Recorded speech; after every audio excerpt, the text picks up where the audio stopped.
Are you my favorite horse? Are you my favorite horse? Willie, come on. Come on, Willie. We're in waste management here. I mean, nobody knows what to do with these horses once their racing and breeding careers are over. Michael Blowen runs Old Friends, a thoroughbred racehorse retirement farm in Kentucky. Our horses here earned almost $50 million on the racetrack. They earned a lot of money. A former newspaper reporter, Blowen has been working in the horse industry for 22 years. There are a lot of people in the horse racing business, in the sport of horse racing, that only want to breed one horse to win one race, and that's the Kentucky Derby when that horse is 3 years old. In the meantime, they breed 36,000 of them every year, and 3 years later, only one of them is going to win the Kentucky Derby. The question is, what happens to the rest of them?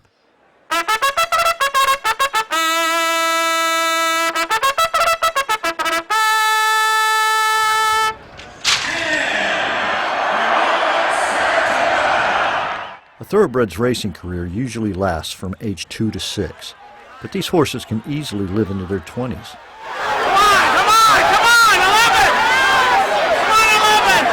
In the winner's circle is Good Prospect.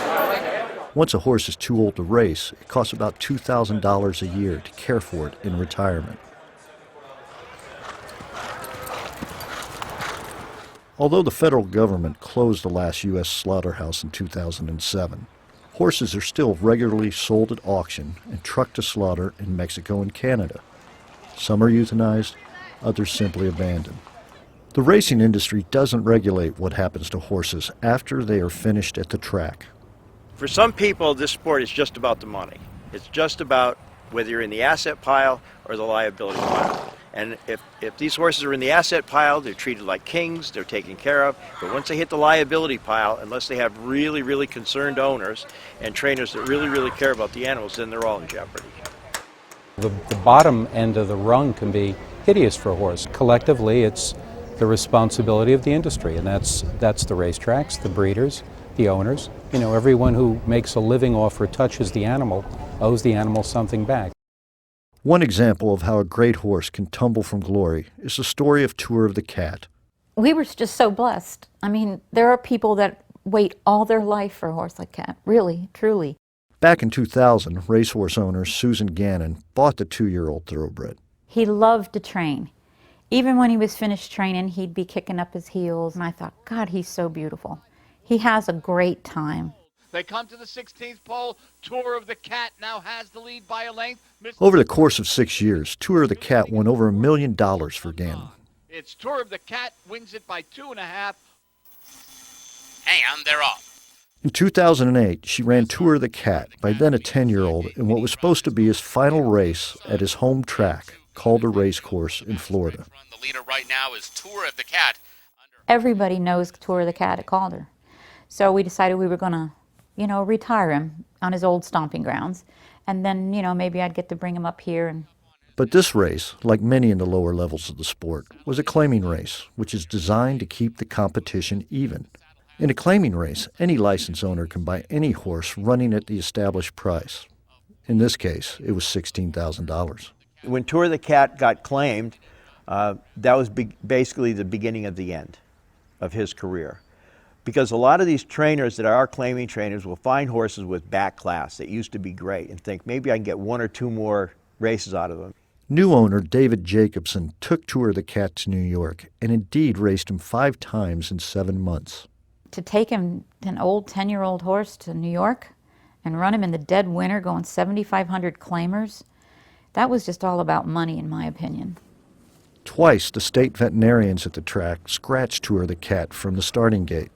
They found an injured tendon on the horse's leg and determined he was not fit to race.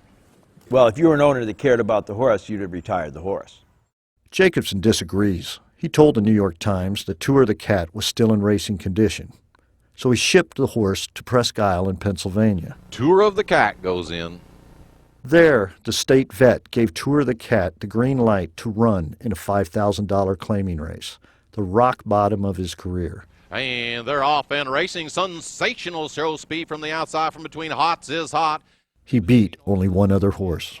If all the stars hadn't been aligned, I'm sure that he would have been disposed of. I mean,